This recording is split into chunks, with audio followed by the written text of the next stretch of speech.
पहली जो मुलाकात हुई थी उस टाइम पे उन्होंने काफ़ी ज़्यादा सराहना दी थी। जैसे मैं 16 साल की थी और उस समय में उन्होंने काफ़ी मुझे मेरा हौसला भी बाँधा था और काफ़ी सराहना दी थी कि थोड़ा-सा मुझे साइड में भी लेकर गए थे कि तुम बहुत छोटी हो पर जो जिस तरीके से तुम मेहनत कर रही हो तुम बहुत आगे जाओगी और बस कभी हौसला मत हारना और कोई भी चीज़ की आवश्यकता हो तो ज़रूर मतलब निसंकोच हमसे पूछना, हम ज़रूर तुम्हारी सहायता करेंगे। तो आई थिंक वो पहली मुलाकात तो सबसे ज़्यादा बिल्कुल याद रहेगी।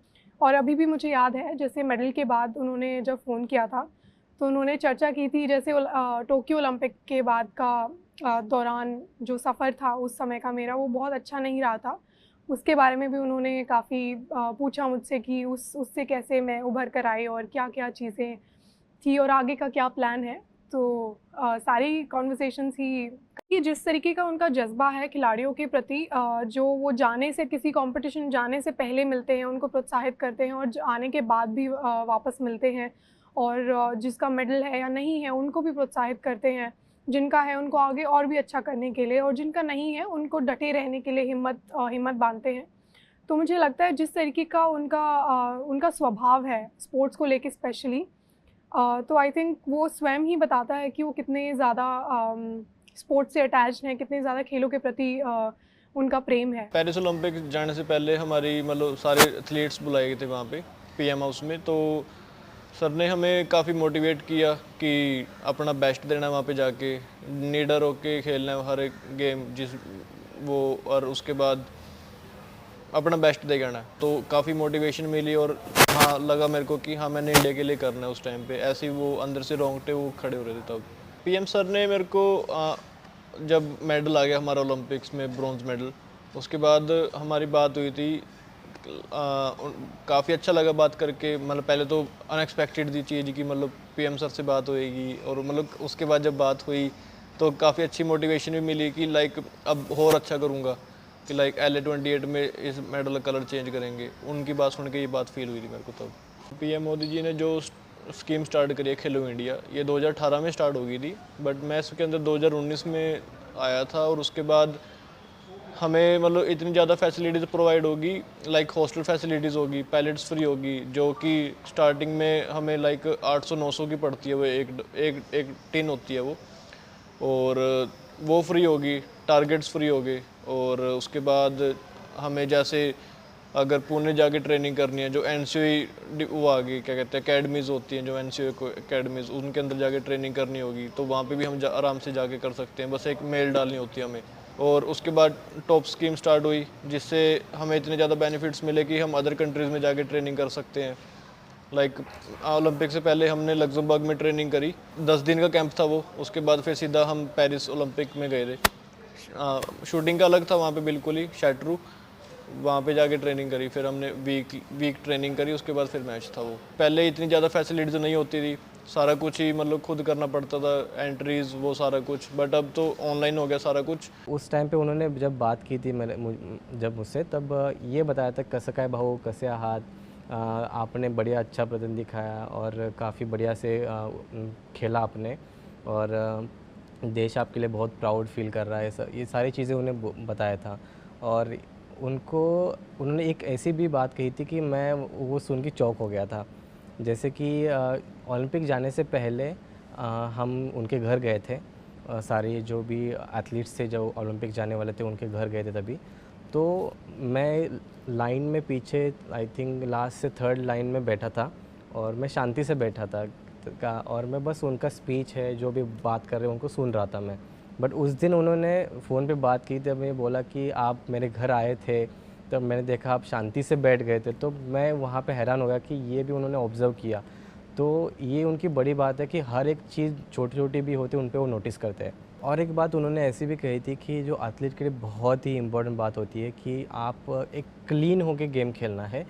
जो आप अभी देखते हैं हम कि एंटी डोपिंग और सब चीज़ें होती रहती है किसी खेल में, तो वो उनका एक कहना था कि आप खेलते रहो और क्लीन खेलो, ताकि आपका देश का नाम, आपका खुद का नाम अच्छी तरीके से वहाँ पे ऊंचा हो जाए।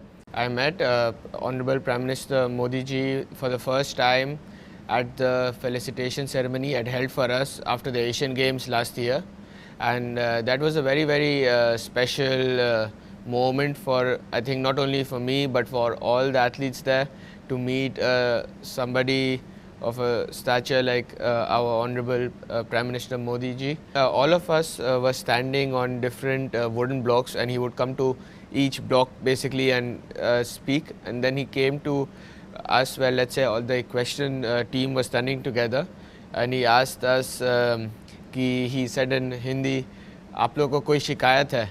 And हम सब were like, नहीं sir, कुछ नहीं. And then he said कि हाँ, we had just won the gold medal and I had just won the individual bronze, and he said हाँ कि winners don't have complaints, which is a very he said in his own language that जो जीतते हैं उनको शिकायत नहीं होती. And I think that moment I will always remember, because yeah, I think that's just the spirit and the motto of a true leader like him. So it was just very motivating and encouraging to hear these words from him. In the beginning of around February or March, he had sent all the athletes a letter who had qualified for the Paris Olympics, wishing them the best of luck, and just extending them his wishes, and ensuring them that, you know, in case we run into any problems or anything arises, that he is there for us, and that we just have to contact him and let him know, and that it will be taken care of. I just think that's a very very special thing, and for all of us to receive it at our home without any prior notice, it was just a very good surprise to wake up to, and yeah, just very special. Khelo India is a very important and one of the biggest and most let's say huge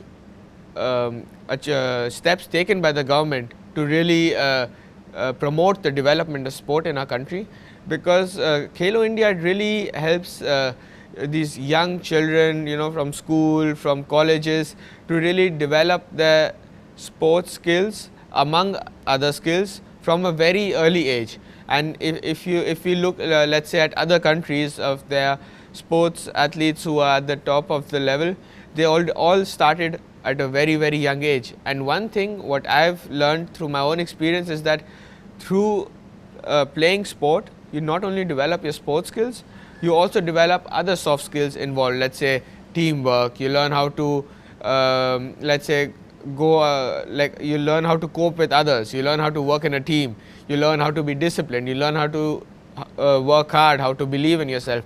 So I think these are things that go hand in hand with focusing on your sport. So, and I think to do this through the Khelo India movement at such a early age, and to make it accessible, or mostly all sports accessible to the huge population that India has, I think it's a major game changer.